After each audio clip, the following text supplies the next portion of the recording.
చందమామ కథలు. ఆ రోజుల్లో నెల మారగానే మొదలయ్యేవి ఎదురుచూపులు. చూసి చూసి కాచేవి కళ్ళు కాయలు. ఇంతలో ప్రత్యక్షమయ్యేది చందమామ కథలు. పుస్తకం రాగానే మా సంతోషానికి ఉండేవి కాదు హద్దులు.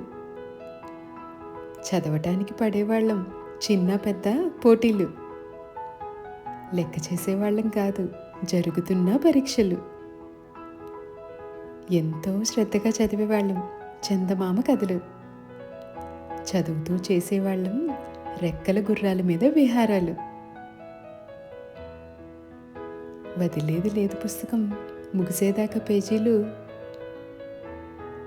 నిద్రపోయినా వచ్చేవి విక్రమ బేతాళుడి కలలు. ఎంత వివరించాలి అనుకున్నా కూడా ఆ భావాలు, ఆ అనుభూతులు తెలపడానికి రావట్లేదు మాటలు. అప్పట్లో సరదాగా చదువుకున్న కథలు నేర్పాయి జీవితంలో ఎన్నో పాఠాలు.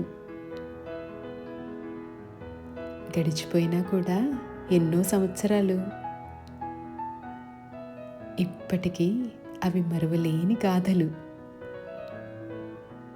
అవి ఆ రోజులు, అవి మా రోజులు.